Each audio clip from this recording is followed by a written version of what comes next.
Welcome to ONME Sunday Mornings. My name is Julia Dudley Najib. I will be your host today.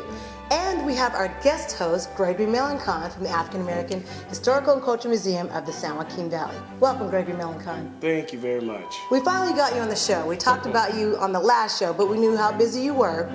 And we discussed all the things that the museum has been doing. And we want to hear from you, though. We want to hear about the needs of the museum, and so we want to make sure we have that discussion this morning on ONME Sunday Mornings. Okay. So if we can begin, if you can tell me about the African American Museum, where it is now. As far as where we are in our struggle? In the struggle and what you've, there's been a lot of challenges. You can be honest about some of those challenges. Lots of challenges here in Fresno, especially in the, in our field. Mm-hmm. In nonprofits and fundraising, mm-hmm. It's just a hard time. And when everybody needs a job today, so it's very hard to get people to volunteer on a regular basis. Mm-hmm. Because people are out of money, the giving is down. Everything is tied to the economy. Mm-hmm. So basically, that's what's happening right now. We have a good group of people trying to help. I always say that the museum was down, and we now we're sort of sitting up, belly up. We're sitting up, and we're about ready to stand up on our own as far as getting back to the prosperous and the productive museum that we knew and loved back in the early days of the African American Historical and Cultural Museum of the San Joaquin Valley. That's a long name. Long name. And I know people always ask us to shorten it, but really it's about the founders. Well, it's hard to shorten it because it is exactly what it says. It is a cultural museum of the historical people here in the San Joaquin Valley. We don't tell the history of national figures like Martin Luther King or Frederick Douglass or Phyllis Wheatley or, just the bevy of names of people that have come through that have helped in this struggle. Mm-hmm. But we took a different, when I say we, the museum took a different approach that we're going to have a museum and a gallery. Mm-hmm. Not only do we have a museum, but we have an art gallery downstairs, which is called the Jack Kelly Gallery. Okay.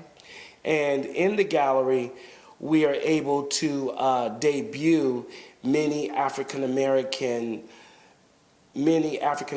work. Mm-hmm. Whether it's local people throughout the valley. Okay. Because we don't have money right now to purchase or to invest in moving shows or shows from city to city or big national exhibits. Mm-hmm. So the first approach is I took when I took the job and knew that there was just no money in the budget for tours. There was no money in the budget for anything at the time. So I had that's got to be a struggle in itself. Not having any money and still having to run this machine, this icon of the community, and people looking at you. Well, it is, but I look at the past. Yeah. Because once you look at your history and your past, you sort of create your future. Right. And there was a time when the African Americans in the San Joaquin Valley had way much less. Mm-hmm.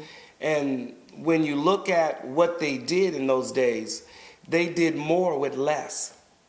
And that's where you get that from. The unity struggle was, the unity struggles was, they had more unity in the struggle, is what I'm trying to say. The struggle was the struggle, but we all were striving, the say it loud, I'm black and I'm proud, and, just the different sayings, black is beautiful all over, what's the one, something back to black or something like that. Something back to they black. say. But anyway, those sayings, there was lots of sayings, and people were excited, and it was an exciting time, and we were all striving for equality. You know, and today we still are in the struggle, and we still strive for these things, but now it looks like we're having so many different clashes within ourselves. And I think it's because we need to know who we are, where we come from, love ourselves, and love our brothers.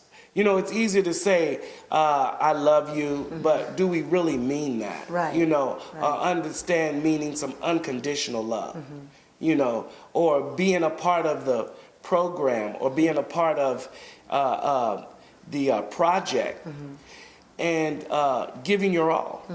You know, you don't have to get along with everybody that you're working in the project with, but get a piece of the project, you know, get a piece of the idea and do your part, and step away, you know. Let's all work together in harmony to keep this museum open, because it's a struggle. It is a struggle. It's a big struggle, and it belongs to the whole community. Right.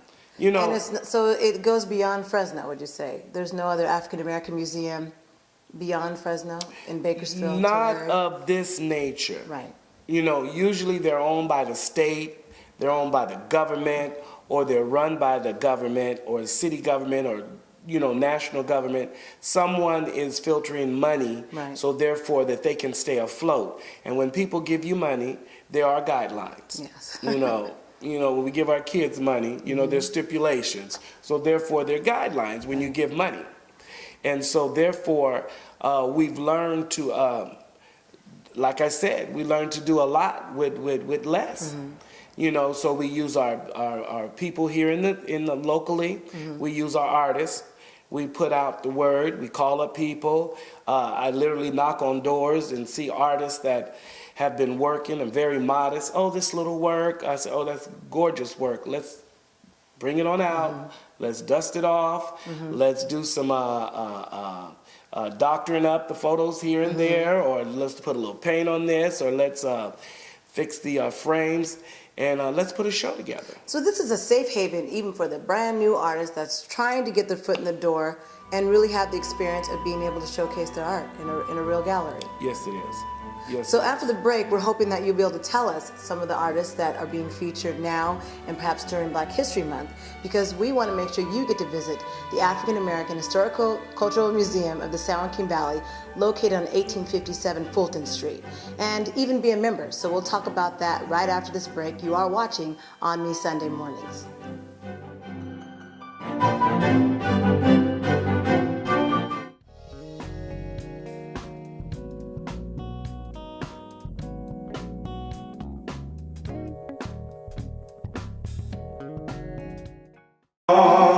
In love so true, I'll be sure that the lady's just like you.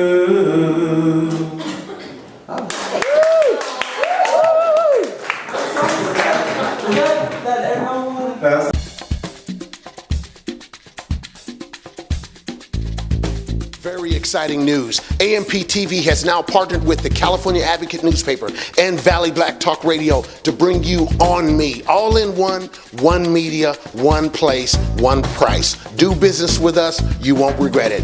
Hey, it's on me.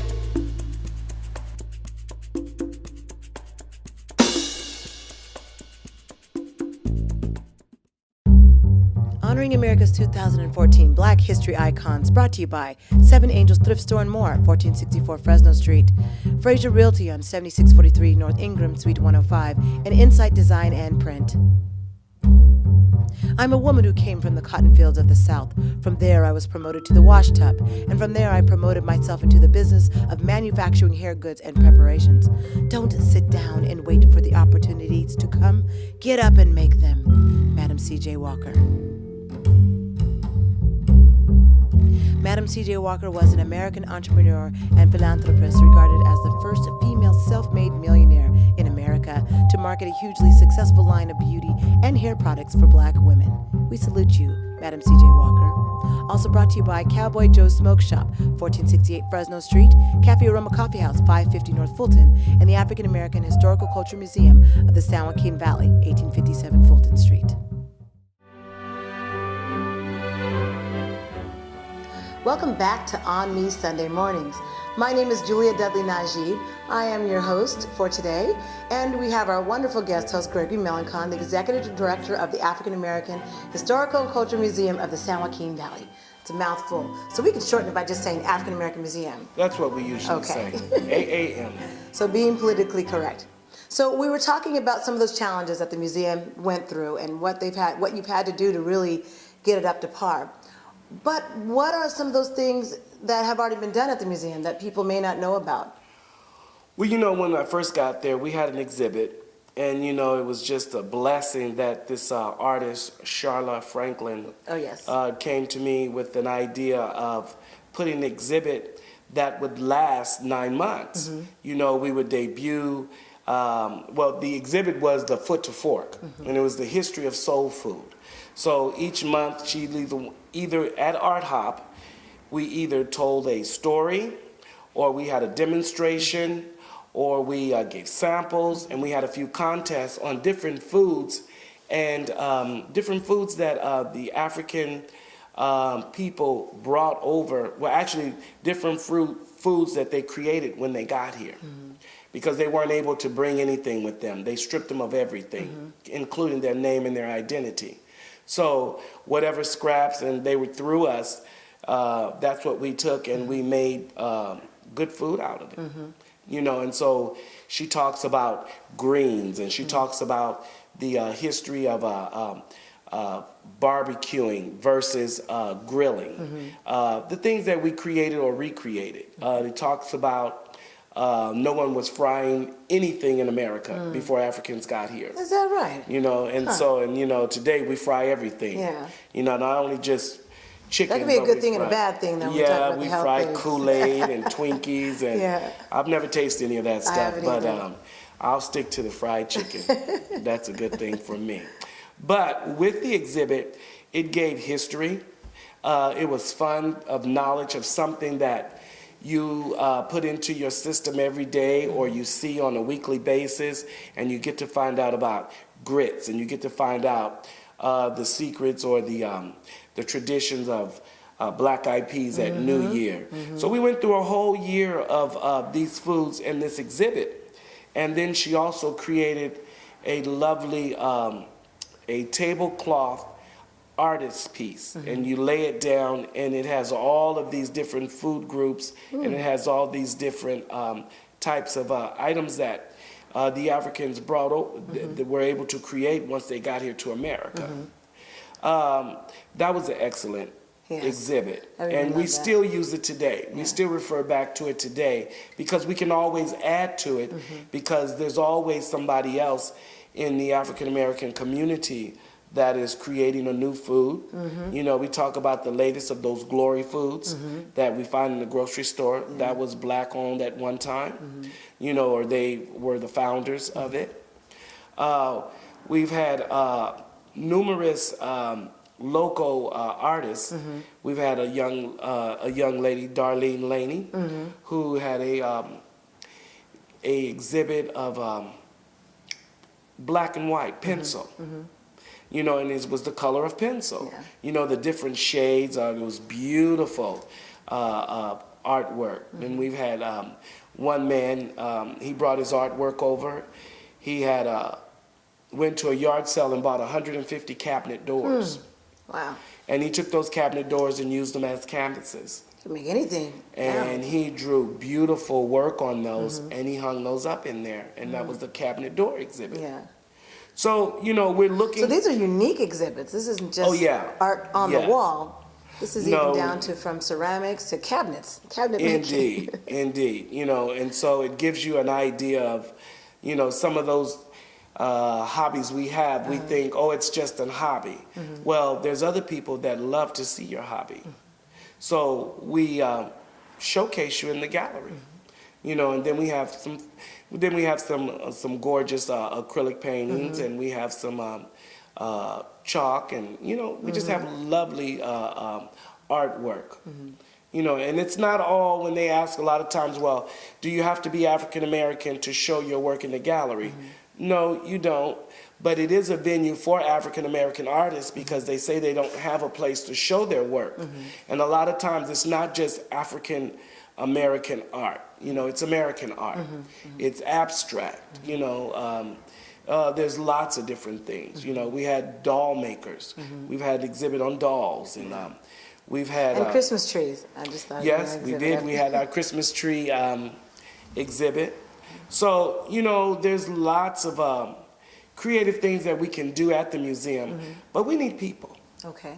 You Let's know, talk about that. When you say need people, are you talking about volunteers or are you talking about members? Volunteers and members. Okay. You know, we need everyone to be a member if they can, because every dollar helps us stay open. You know, right now we don't have any full-time paid employees on a regular basis. People are always saying, why isn't the museum open 5 days a week? Right. And the situation is we don't have the we don't have the money to stay open 5 days a week. You know, we don't have the resources. Right. So therefore, we're not open 5 days a week. Right. You know, sometimes we're only open on the weekend, and certain times of the year we may only be definitely open Black History by Month, tours. right? Oh, definitely. Now, Black History Month. You know, we have more tours than we ever. People want to come over and see what we have. I think Americans and Fresnons are very much wanting to know, you know, what's on that corner right there on Sacramento and Fulton. You know, they see the building, they always think it's closed, but no, we're open at times, you know, and we have tours you can call, and we schedule tours by appointments, because that's easier for us to meet your needs than to just sit all day and no one comes. Right, and that becomes more cost effective. Yes. People just calling. And that number you should see on your screen as it's running across the screen, you can call that number, leave a message, if you will, and be able to schedule your appointment. After the break, I just want to maybe talk about some things that are upcoming during the year that we need to save the date or mark our calendar for. Oh, sure. That we should know about. And you are watching ONME Sunday Mornings. My name is Julia Dudley Najib, and we'll be right back with our guest host, Gregory Melancon.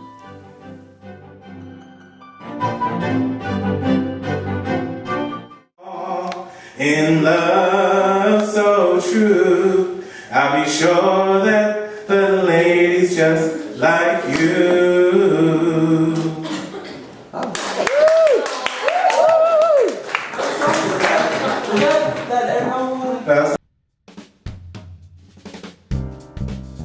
Get connected to African Americans in the 21st century.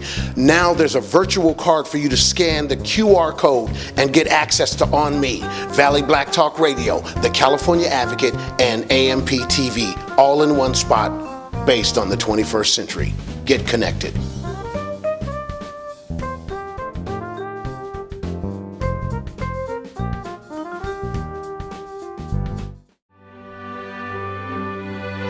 Welcome back to ONME Sunday Mornings. My name is Julia Dudley Najib, and I am here with our wonderful guest, Gregory Melancon, who is Executive Director of the African American Museum. There, I shortened it this time. Okay. So we want to welcome you to the last part where we're having a discussion. We've discussed as far as the needs, you need volunteers and you need members, and those are things, if you look on the screen, you can call that number that's on the screen, and also go to the website if you want to give donations. We forgot to talk about that. Indeed. Are there tangible things that people can donate? Sometimes if they don't have the cash, they might have access to something else.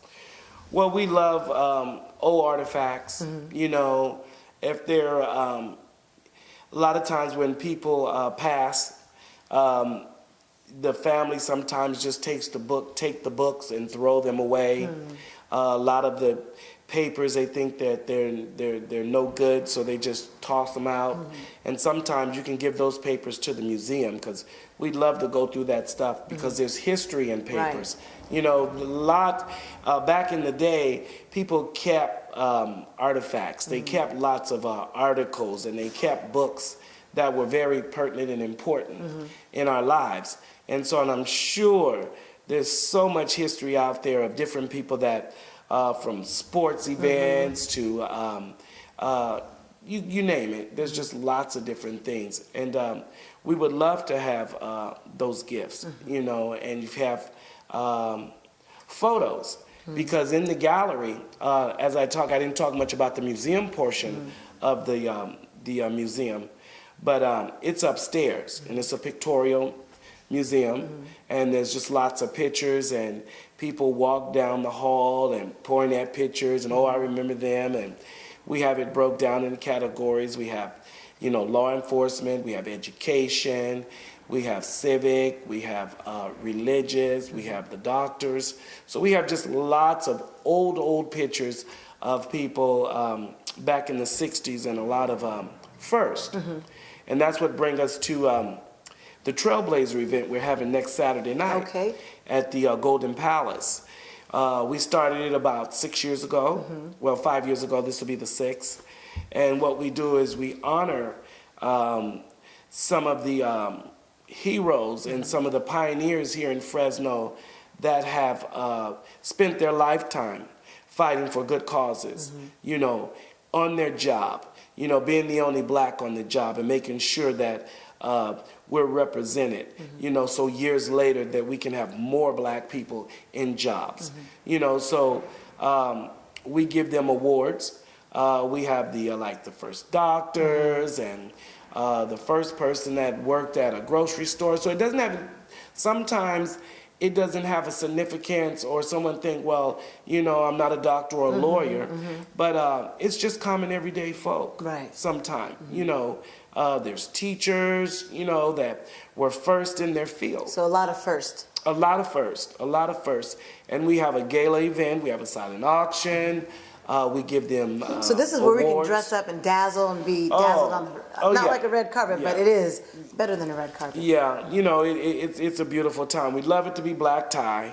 We love everybody to be very formal, but in this day and age, they just are not as formal as they used to be. Sure, indeed. Times are changing. Right. So, we have that event during Black History Month, and we induct these individuals into our Wall of Distinction.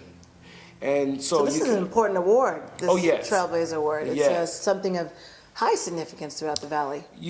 And because we have such a big gap between the young and the old, a couple years ago I created another category called the Passing the Torch. Okay.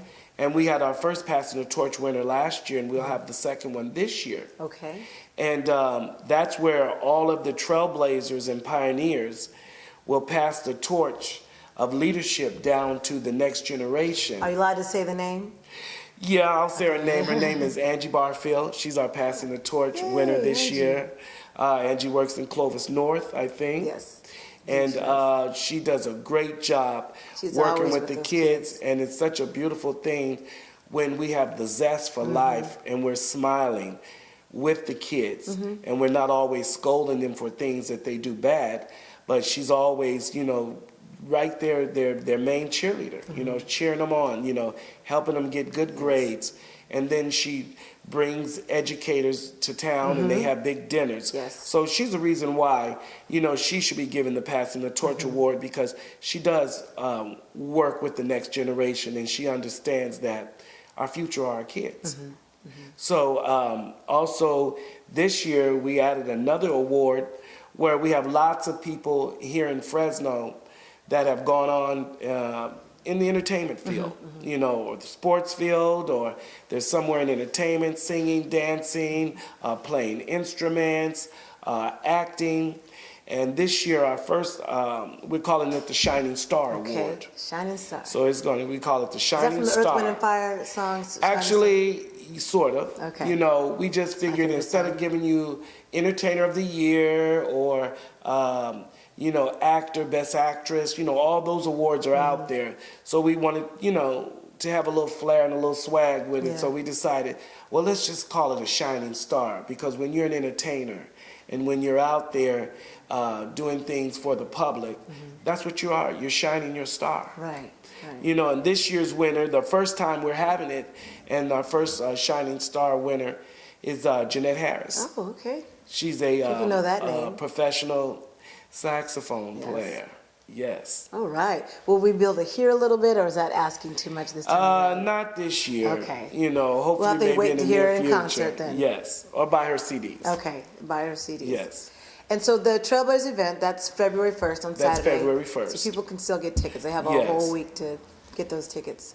And you can look on the screen right now where you can get that information about the Trailblazer Awards that's coming up, the Black History Month celebration honoring the Trailblazers here in the San Joaquin Valley. And what are some other key events, or is there an artist right now that's in the museum that we can... Well, we have Che Guyton right Okay. now. He's an artist. He struggles with lots of pressure in society, so he uses drawing Wow. to calm his nerves. So therefore, he has great drawings. You need to come and look at some of the details, the intricate details of his drawings. He draws with pencil. He likes ink art. Right. He does characters. He likes to do portraits. He likes to do the comical portraits right in front of you. You know, and he's good. He's Okay. good.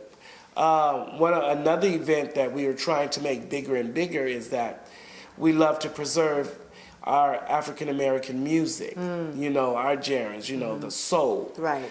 rock. You know, soul, rock and roll, R&B. You know, Right. rhythm and blues. We want to preserve that music because everything is being thrown into pop today. Right.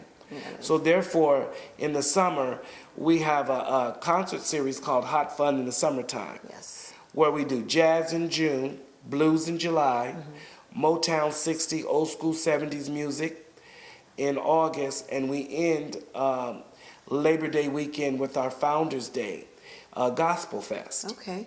Okay. So that's another big event at the museum. But we would love to have as many volunteers as we can come down on a weekly and monthly basis to help us clean the museum, keep our artifacts preserved, and just get in and be a part. So this could be a few days that people could come down and volunteer, or a Yes. few hours of their time Yes. a month, whether it be from helping to organize the shelves, organize the children's library, or organize the park. Indeed. Anything in March, because I know usually you have from February, you have your big... Well, March is Women's History Month. Okay. It's called Her Story Month. And we, again, it was a few years ago, I started a event. It's the Executive Directors Award, where I felt like I wanted to give awards to women that I see around the community that do things that usually go unnoticed. So we called it the Afro Awards, which means aspiring females reaching others. And so there are women that are inspired to do this, and they reach out to other people and they help them in many, many ways. And so each year we honor anywhere from 5 to 8 women, and usually one organization, you know, that deals with helping our community. Because it's so widespread now. You know, we're all over Fresno. Yeah, we you know, are. we're not all Just one location. together on one side in of one town. spot anymore. We're all over. So therefore, we need to reach everybody. We really do. I agree. And so we're asking our audience that's watching right now to reach out to the African American Museum. If you look on the screen there, take a look at that number, dial it, or write it down for later, so perhaps you Yes. can either leave a message about volunteering or be able to find out more information about how you can donate your time, and even money would help. Indeed. Indeed. Always. And we're so glad to finally have you on the program. We know you've been busy. It's always busy right before Black History Month.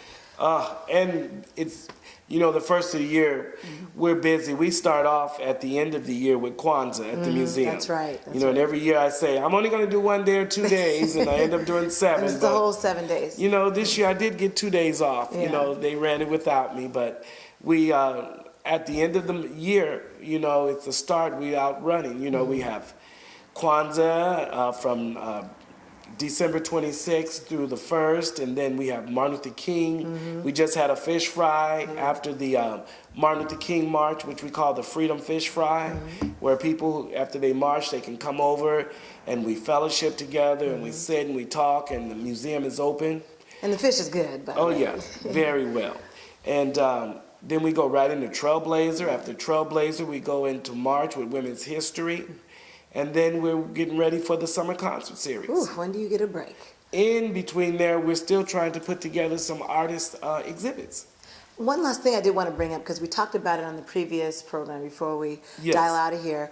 Just like the State Center Community College has a wall of honor, is there anything that we should be expecting from other organizations? This fall, we will be presenting Fresno State, or California State University of Fresno, with a wall of honor in our museum. We haven't got the name that we want to call it yet, and we may be just another wall of honor, but that's exactly what it is. It's to acknowledge the graduates, the African American graduates of Fresno State. They can help donate to this wall. What we're going to do is put down their professions, have pictures of them, and just chart their careers. Yeah. You know, and just That's chart gonna their be exciting, careers. 'cause And we have State Center Community College there, so it's just fitting that the California State University of Fresno should have a lovely wall in our museum. I'm definitely looking forward to that. Several of us are in here, our alumni.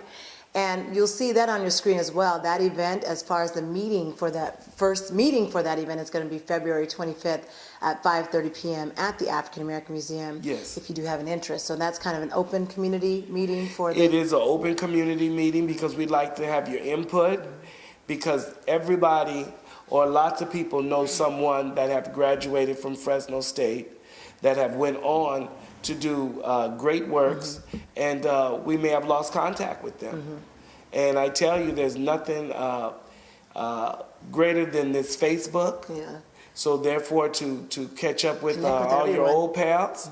So, and that's what we want to do with this wall of honor. You know, put up all your old college alumni friends that you remember. You may have lost contact with them.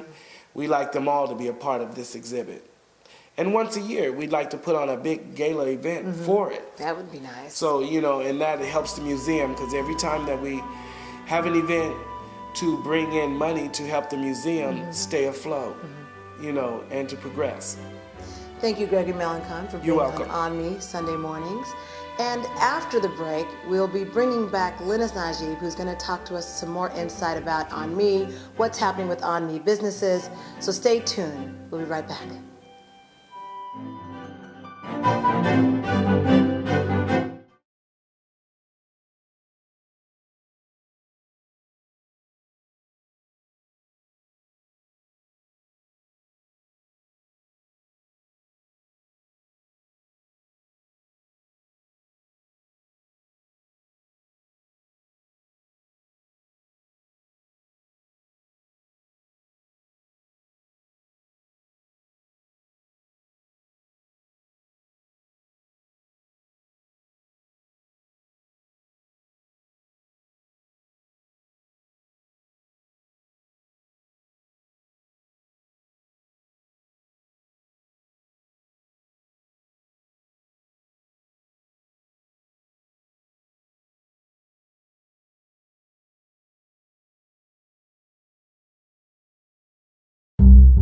Honoring America's 2014 Black History Icons, brought to you by 7 Angels Thrift Store and more, 1464 Fresno Street, Fraser Realty on 7643 North Ingram, Suite 105, and Insight Design and Print. I'm a woman who came from the cotton fields of the South. From there, I was promoted to the wash tub, and from there, I promoted myself into the business of manufacturing hair goods and preparations. Don't sit down and wait for the opportunities to come. Get up and make them. Madam C.J. Walker. Madam C.J. Walker was an American entrepreneur and philanthropist, regarded as the first female self-made millionaire in America to market a hugely successful line of beauty and hair products for Black women. We salute you, Madam C.J. Walker. Also brought to you by Cowboy Joe's Smoke Shop, 1468 Fresno Street, Cafe Aroma Coffee House, 550 North Fulton, and the African American Historical Culture Museum of the San Joaquin Valley, 1857 Fulton Street. Welcome back to ONME Sunday Mornings. My name is Julia Dudley Najib, and now I'm here with Linus Najib, who stepped in to be guest host, co-host, right after Gregory Melancon, who we just talked about with the African American Museum. And so some of the things we wanted to address deals with ONME businesses, knowing the updates, what's happening on the home front. And before we get into that, want to make sure you check out the California Advocate newspaper that will be coming out January 31st. And we'll be telling you those headlines next week and talking more about that with Mark Kimber and Les Kimber. Also, don't forget to listen to Valley Black Talk Radio, another one of our ONME partners. They're on every Monday from 8 p.m. to 10 p.m. on 88.1 FM. Now, Linus, we were talking, I think, the last time about ONME and the businesses and some of the benefits of ONME. Now we're talking about some of the other challenges maybe that businesses have been dealing with, or things that you are pointing out and you're noticing as you go to businesses. Yeah, one of the things that I notice is some of the businesses are completely illiterate when it regards to computers. They have one gentleman that I talked to, I asked him, do you have an email? And he said, no, I don't use an email.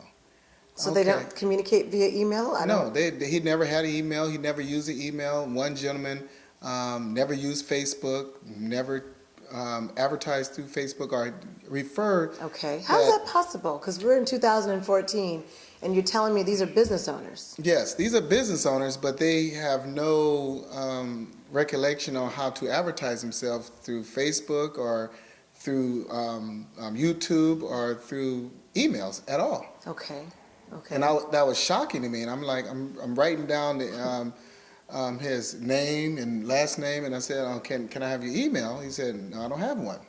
Now, is it just because they're bothered by email, maybe getting spammed by email, or they don't even have an email account at all? They never had an email account. They've never been spammed. They just do not do email. They rather do it the old-fashioned way through the phones or that kind of stuff. But it's like they're scared of the computer. So what's your comment on that when you say?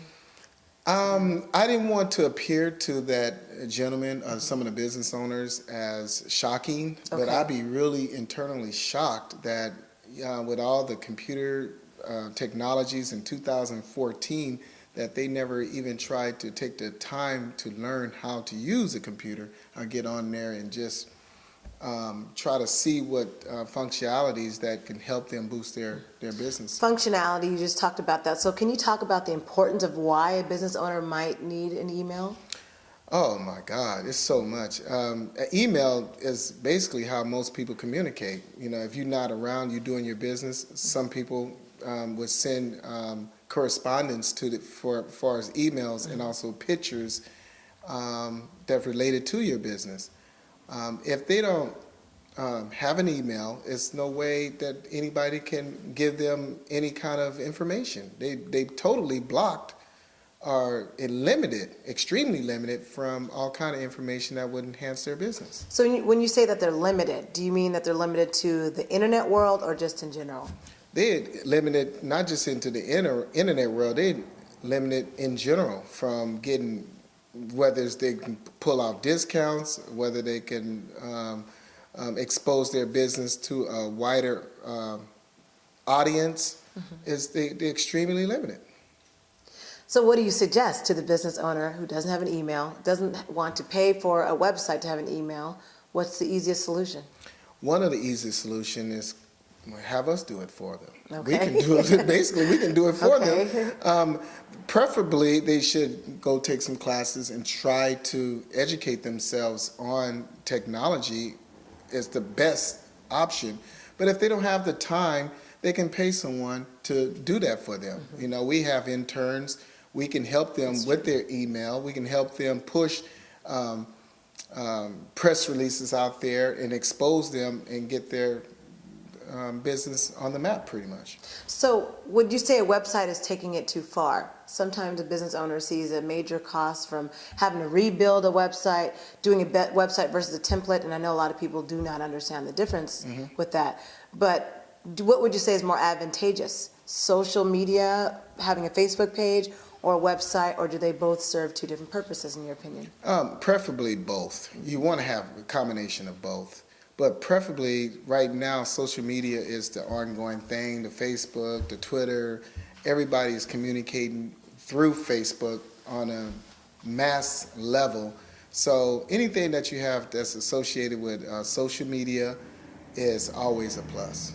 So when we are, okay, now we're getting off of the social media and now we're just talking about trying to get ONME businesses or businesses in general computer literate, where do they start? So is the email the start, or does it have to go beyond that? Do they need to know how to search on the different search engines?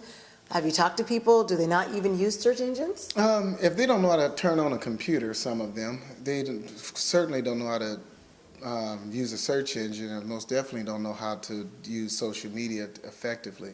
I would suggest personally, until they build that learning curve, I would suggest if they have the finance and affordable, cost-effective budget, I would suggest they hired us at ONME, to help them get them to that level where they can be most effective to the audience that are computer literate. But can we talk more about the reasoning behind it? What are some of the cultural reasons you think when we're looking at the black community, because this is not just happening in the Central Valley? Well, it might be, because I know when I talk to people in the Bay Area, including my dad and other folks who are 60 plus, I also know that there's some folks in the Bay Area that might be 60 plus that are not using the internet. No use for technology, no value whatsoever. In fact, there was an article that even came out in the National, The Root, and also in News One about that, why sometimes black folks don't see there to be necessity of the internet.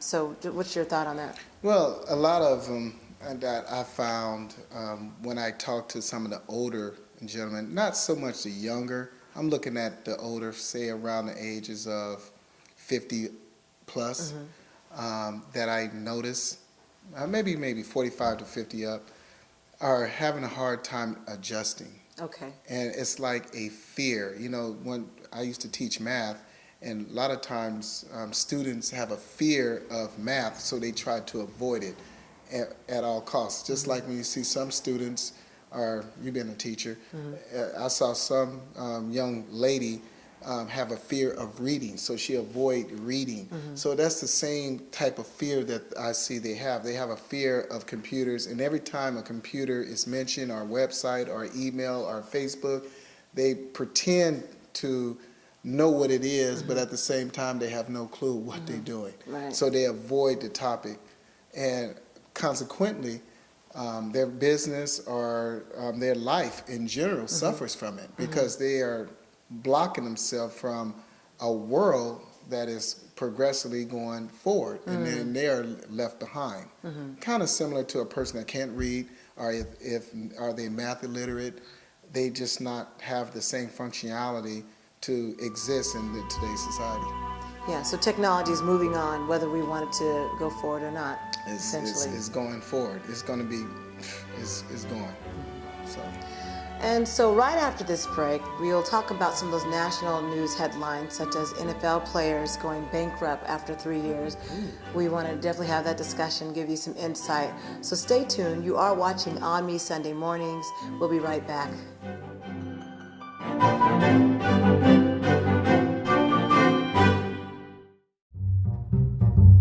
African Americans buying power, 8% of Fresno County. ONME is the one agency where you can find out what people watch, what they read, and what they listen to. Check out ONME.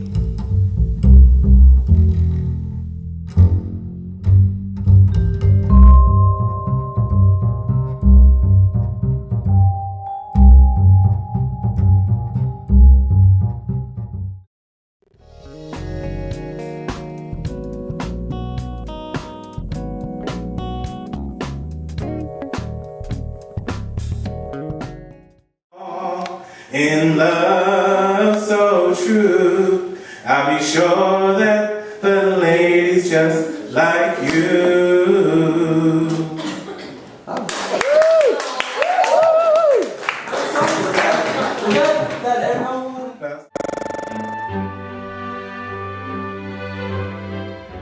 Welcome back to ONME Sunday Mornings. My name is Julia Dudley Najib, and I'm here with our co-host, my guest host, Linus Najib. And we want to welcome you back to this latter half of the program. Okay. And we got a chance to talk about ONME business, what's happening, and the update on that front. And as we always will be doing, is having a roundtable discussion about national news and things, of course, that are affecting the Valley. And before I get into that, next month we'll be exploring this book, which we got from the African American Museum.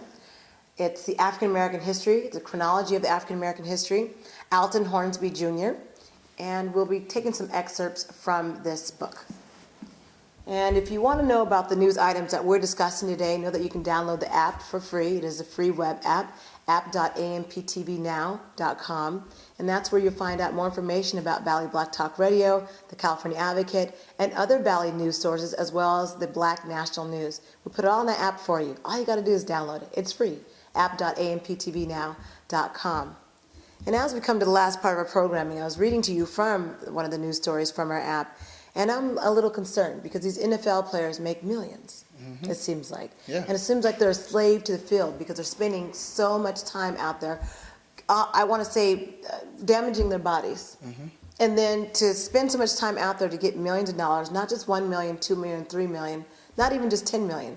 It's got to be in the millions, at least 15 million plus, would you say? Yes, that they're getting. They're getting plenty of money. I remember when I was at the University of Fresno State, after several years, he said, "You're going into the NFL," and after he's not going to graduate, he he's not going to graduate. He's just going straight in there because he said to me, he'll make in 1 year what I can make in a lifetime. So it's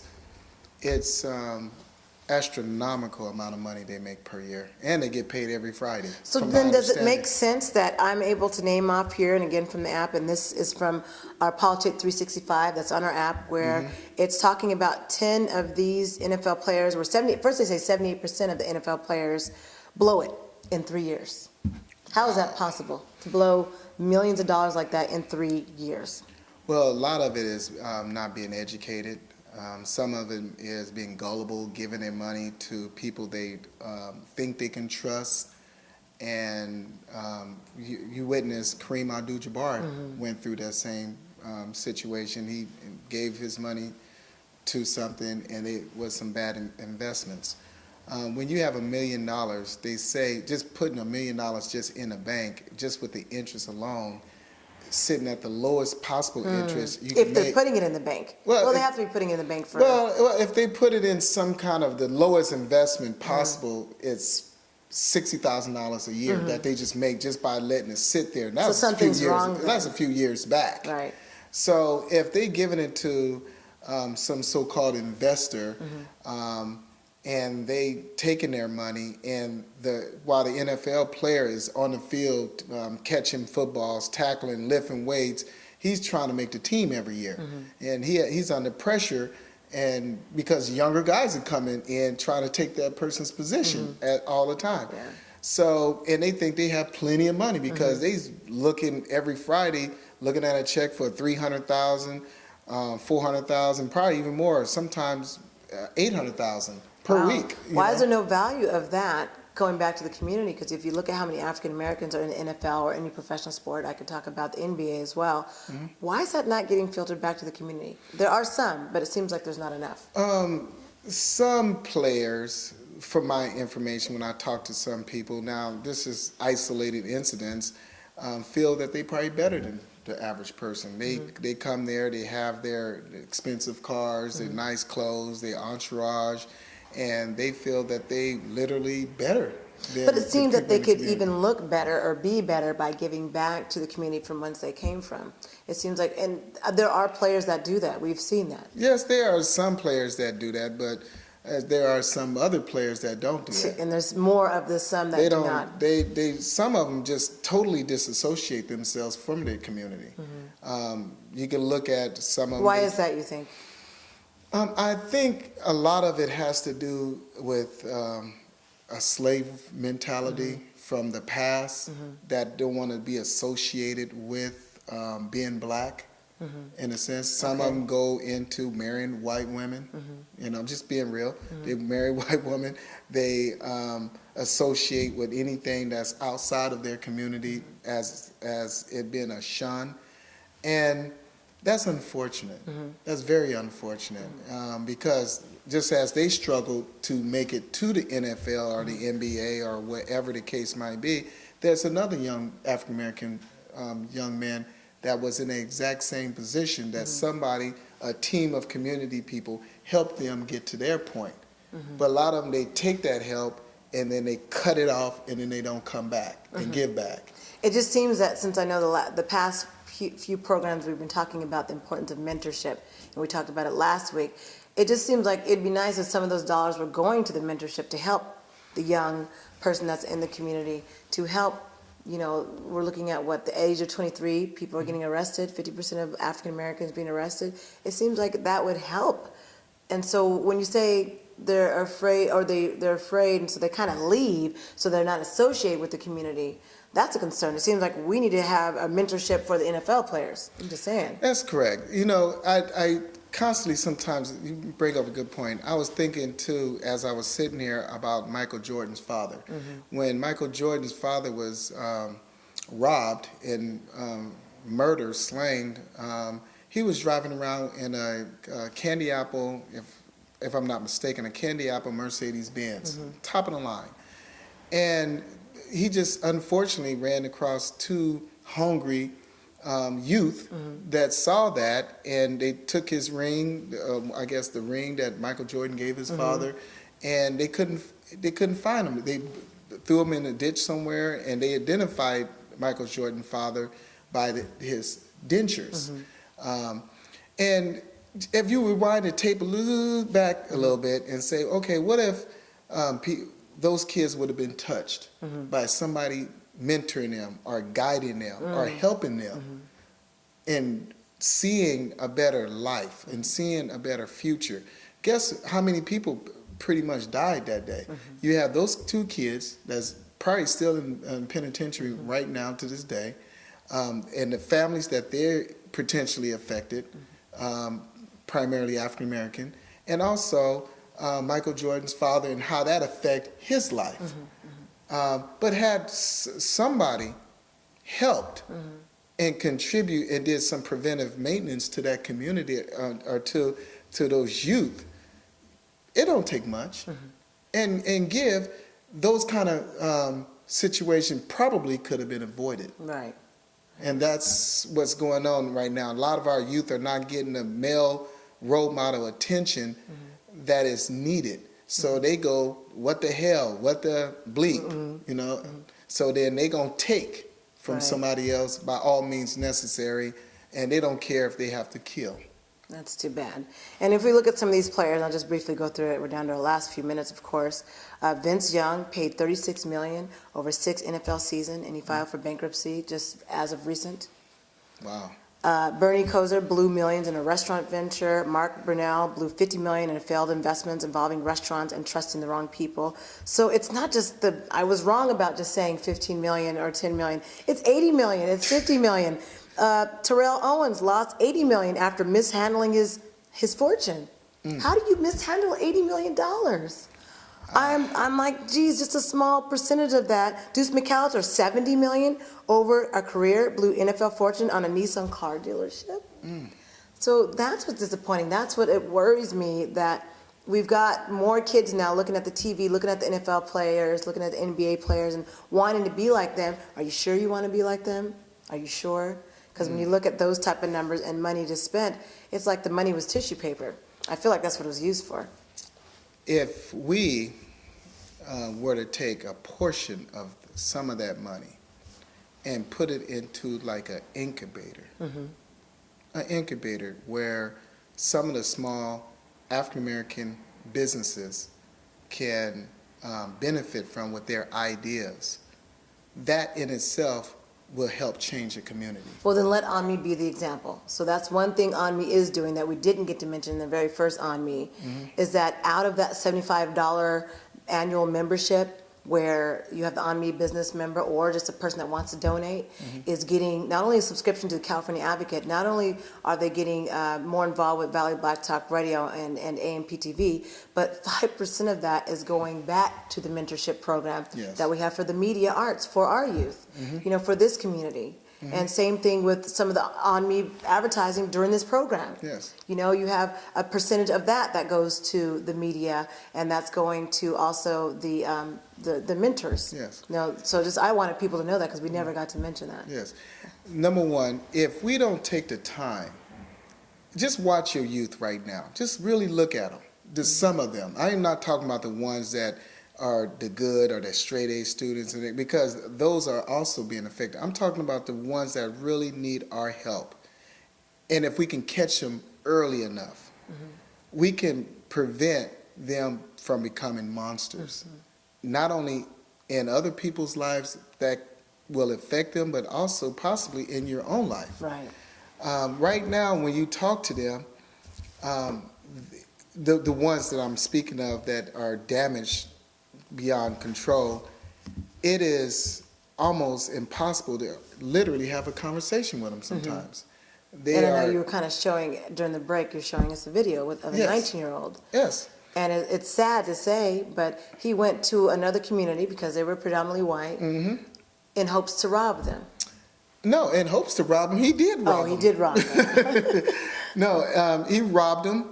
He went to where he felt was the rich area of white folks in the other side of town. And they was just randomly going about their business, husband and wife. And they asked for a cigarette. One of them reached for it. He pulled out a gun, shot him in the head. And then whoever's on the passenger side shot them. He got up stumbling and shot him again. And then the person who interviewed him asked, "Do you have any remorse?" You know what he said? He said what? Absolutely no. I have absolutely no remorse at all. Do you And feel why was sorry? that? No. Oh. You know, do you know that they have families? They are the father and mother of children and grandchildren. He said to the interviewer, "So I got family." Meaning he has to feed his family? Meaning that he don't care. He's cold-hearted, cold-blooded.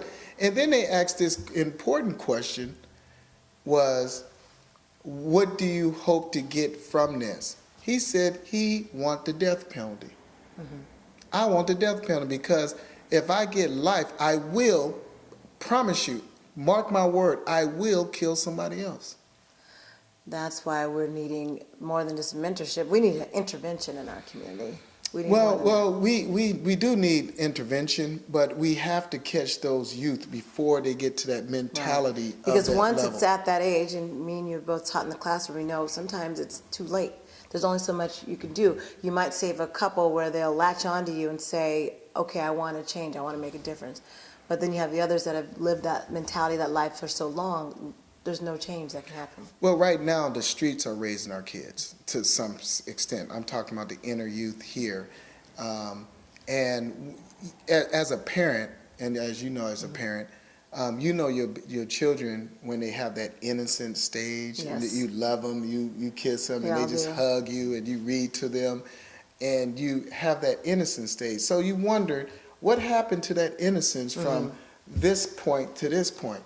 Now you're looking at them at 19 years old, being a monster, killing people in cold blood and don't have absolutely no remorse, to, if you rewind the clock, at 19 all the way to 12, what kind of an individual he was. What brought him to that mentality is the question. Right. How can we change that? How can we alter that mentality to where those people that he killed, and this is a fact because he was in jail and I saw him interviewed, those people that he could have been my grandparents. It could have been my parents. It could be your parents, potentially. And some parents right now are 6 feet deep because they ran through their pockets and they stole their car. You cannot bring those people back. Right. But what you can do, starting now, work with some youth before they get to that monster mentality, because once they get out there and connect to another monster that come out of prison, that prison mentality goes on to that kid, and he attached that same value to that kid, and that kid only knows what he was taught. Right. And that whoever shows him love, who he believes shows him love, is only the one that he's going to follow. And there's so much more to talk about on ONME Sunday Mornings. Now you see why these roundtables are important. And eventually you'll see people like icons of our community, Juanita Stevenson. You'll see people like Feather Da-Wyz, Andre Covington, and Ken McCoy, who will also be hosting our roundtable Sunday, ONME Sunday Mornings. And before we leave, just want to let people know about the event that's coming up February 7th at CSU Fresno. Harry Flournoy, who is going to be speaking, and also followed by the movie that features his team, and that will be on February 7th. The Sin Culture is bringing him along with the Martin Luther King Committee at Fresno State. And he was the 1966 NCAA championship team. His team was featured in the movie Glory Road, and they'll be showing that movie. Now, hopefully you get a chance to see that. If you take a look at your screen right now, you'll see more information about that, and hopefully you've seen the commercials running in between or ONME Sunday Mornings. And we hope that you do support that, the movie and the speaking. Again, the speaking is at 5 o'clock and the movie is at 7. Meanwhile, we want you to know that hopefully you have enjoyed the topics that we've been discussing, because there's so many more to talk about. And if there's something in the Valley or something that we know that you want to discuss, please let us know. Drop us an email. If you look at the screen, you'll see where you can contact us. And it is a collaboration of Valley Black Talk Radio, California Advocate Newspaper, and AMPTV. We've come together to make sure we're bringing you the best news, the best information that you can possibly get here in the Valley. And I'd like to thank Linus Najib for coming on the last part of our program, being so patient. And being so passionate. And this passion is going to continue. There's so much more to talk about. I'm Julie Deli Najib, signing out of ONME Sunday Mornings. Until next week.